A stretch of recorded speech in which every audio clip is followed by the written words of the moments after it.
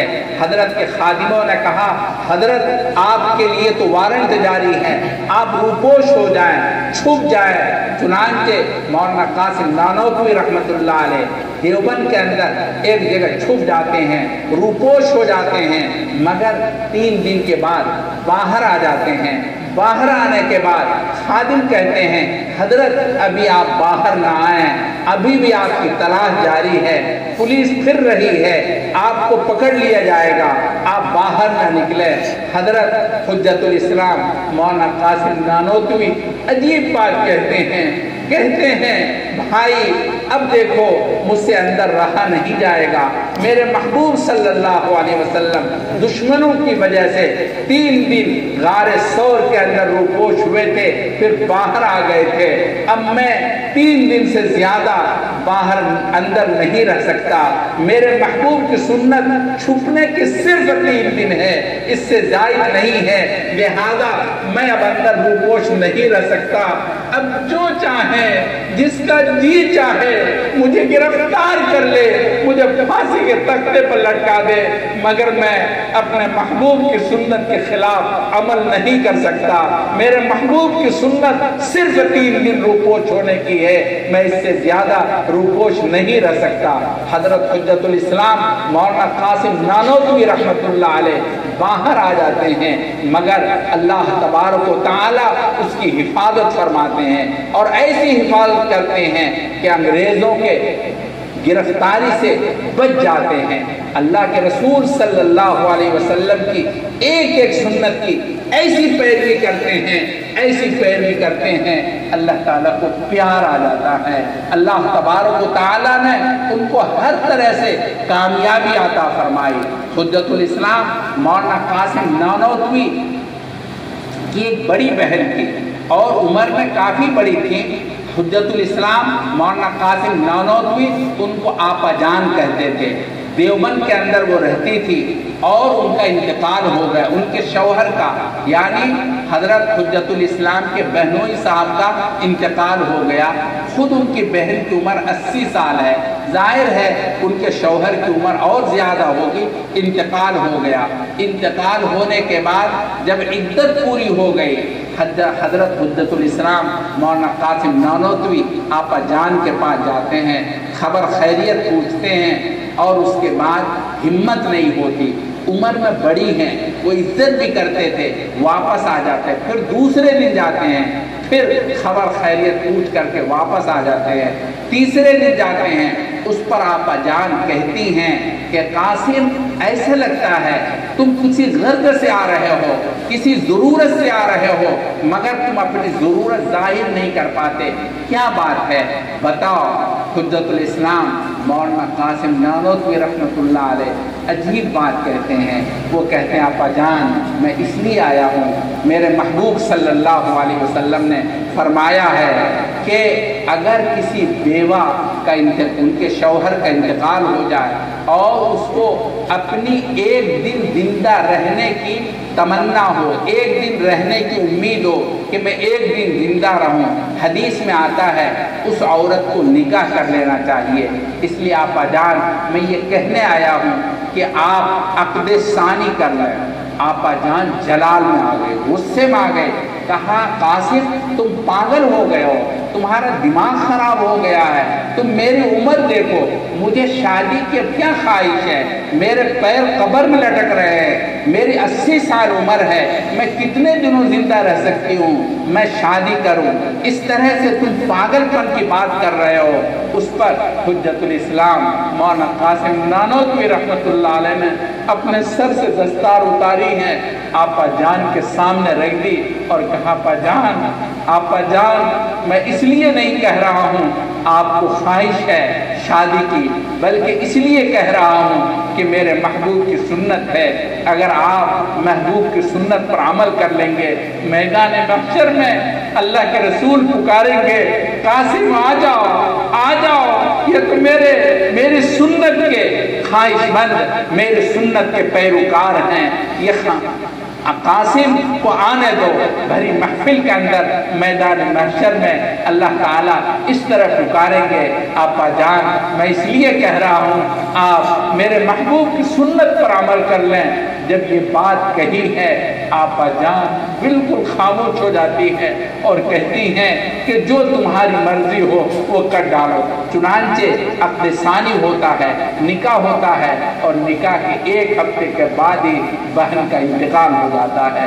میرے بھائی میں عرض یہ کرنا چاہتا ہوں، ہمارے اکابر رحمہ اللہ اللہ کے رسول کی سنت پر اس طرح عمل کرنے والے، اللہ کے رسول کی سنت سے عشق کرنے والے، اللہ کے رسول کی سنت کو اپنے جان و دل سے چاہنے والے، جس کی وجہ سے اللہ تعالیٰ نے ان لوگوں سے محبت کی ہے، ان لوگوں سے پیار کیا ہے، ان لوگوں سے بہت زیادہ الفت کی ہے، ہر میدان میں اللہ تعالیٰ نے ان کو کامیاب فرمایا ہے۔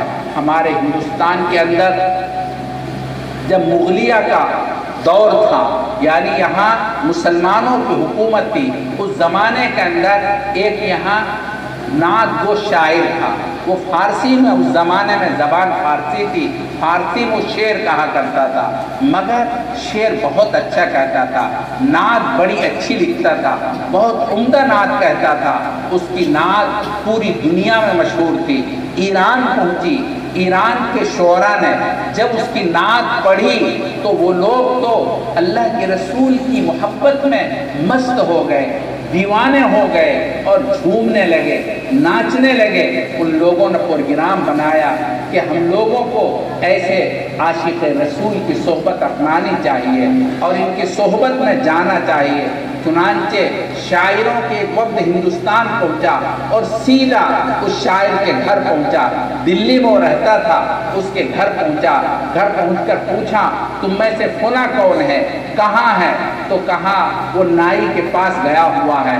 وہ سب کے سب نائی کے پاس پہنچ گئے اور پہنچ کر کے پوچھا تم میں سے فلاں کون ہے؟ کہا یہ شخص ہے جو نائی کے پاس بیٹھا ہوا حجامت بنوا رہا ہے۔ وہ حجامت کیا؟ وہ اپنی داڑھی منڈوا رہا تھا، داڑھی صاف کروا رہا تھا۔ جب ایرانی شعراء نے ان کی یہ حالت دیکھی، ان کی یہ صورت دیکھی، انہوں نے اپنے سر پر زور سے ہاتھ مارا کہ ہائے تف، ہائے تف، وہ تیری نعت اور تیری یہ حالت، تو کیسا عاشق رسول ہے، کیسی نعتیں کہتا ہے، تیری زبان کیسی ہے اور تیری حالت کیسی ہے، تو کس طرح اس طرح بنتا ہے۔ تیری نعت سن کر ہم لوگ ایران سے آئے ہیں اور تیری یہ حالت ہے۔ اس پر وہ شاعر کیا کہتا ہے؟ جب دل کے اندر محبت نہیں ہوتی، اللہ کے رسول کی سنت سے پیار نہیں ہوتا، پھر اس کا دل سخت ہوتا ہے۔ وہ کیا کہتا ہے؟ من ریش می تراشم لیکن دلے کسے نمی تراشم۔ میں داڑھی منڈوا رہا ہوں، کسی دل کو دکھا نہیں رہا ہوں، کسی دل کو اذیت نہیں دے رہا ہوں، کسی کو تکلیف نہیں پہنچا رہا ہوں، میں تو اپنی داڑھی منڈوا رہا ہوں۔ من ریش می تراشم لیکن دلے کسے نمی تراشم۔ ایرانی شعراء نے پھر زور سے ہاتھ مارا کہ ہائے تو ہے افسوس، تیرے اوپر افسوس ہے۔ ارے تو کس کو ستائے گا، کس کو تکلیف دے گا اور کس کو اذیت پہنچائے گا؟ ارے تو میرے محبوب صلی اللہ علیہ وسلم کے دل کو چیر رہا ہے، چھلی چھلی کر رہا ہے، اللہ کے رسول کے دل کو تکلیف دیتا ہے، اللہ کے رسول کے دل کو تکلیف پہنچا رہا ہے۔ لیکن دل رسول اللہ صلی اللہ علیہ وسلم می تراشی، تو اللہ کے رسول کے دل کو چھلی کر رہا ہے، اللہ کے رسول کے دل کو تکلیف پہنچا رہا ہے۔ ارے تو کس کو تکلیف دے گا، کس کو تکلیف پہنچائے گا؟ اللہ کے رسول کی سنت کو اپنے ہاتھوں سے پامال کرنے والے، اللہ کے رسول کی سنت کو اپنے سامنے روندنے والے، اللہ کے رسول کی سنت کو برباد کرنے والے، اللہ کے رسول کی سنت کو پر پامال کرنے والے غور سے سنیں، جب کوئی آدمی اللہ کے رسول کی سنت کو برباد کرتا ہے، اللہ کے رسول کی سنت کو تباہ کرتا ہے، اللہ کے رسول کو تکلیف پہنچتی ہے، اللہ کے رسول کا دل زخمی ہوتا ہے، اللہ کے رسول کا جسم چھلی ہوتا ہے، اللہ کے رسول صلی اللہ علیہ وسلم بہت دکھی ہوتے ہیں۔ ایک اللہ کے والے نے خواب میں دیکھا اللہ کے رسول زخمی ہیں، اللہ کے رسول کے بدن میں زخم ہے، وہ تڑپ جاتی ہیں، کہتی ہیں یا رسول اللہ میرے محبوب آپ کے جسم میں یہ زخم کیسا ہے؟ کہتے ہیں میری امت نے یہ زخم لگائے ہیں، میری امت نے مجھے تباہ کیے ہیں، میری امت نے مجھے ستایا ہے۔ اللہ کے رسول صلی اللہ علیہ وسلم سنت کی پامالی کے نتیجے کے اندر زخمی ہوتے ہیں۔ میرے بھائیوں، اپنے محبوب کی سنت چھوڑ کے کہاں جاؤ گے؟ کس سمت میں جاؤ گے؟ کون بچائے گا؟ میدان محشر کے اندر اللہ کے رسول کے علاوہ کوئی شفاعت کرنے والا نہیں ہے۔ اللہ کے رسول صرف اور صرف امت کی شفاعت کرنے والے، امت کو بچانے والے ہیں۔ اگر میدان محشر میں اللہ کے رسول نے یہ کہہ دیا کہ یہ لوگ شیر پور کے لوگ ہیں، اللہ کے رسول کے سامنے اگر یہ کہا گیا یہ شیر پور کے لوگ ہیں، انہوں نے آپ کی سنت کو پامال کیا ہے، آپ کے بعد آپ کی سنت کو ترک کر کے اس طرح سے اپنی زندگی گزاری ہے، اللہ کے رسول نے اگر یہ کہہ دیا ان کو ہٹاؤ ہٹاؤ، دوستو کہاں جاؤ گے؟ کس سمت میں جاؤ گے؟ کون بچائے گا اور کون وہاں تسلی دے گا؟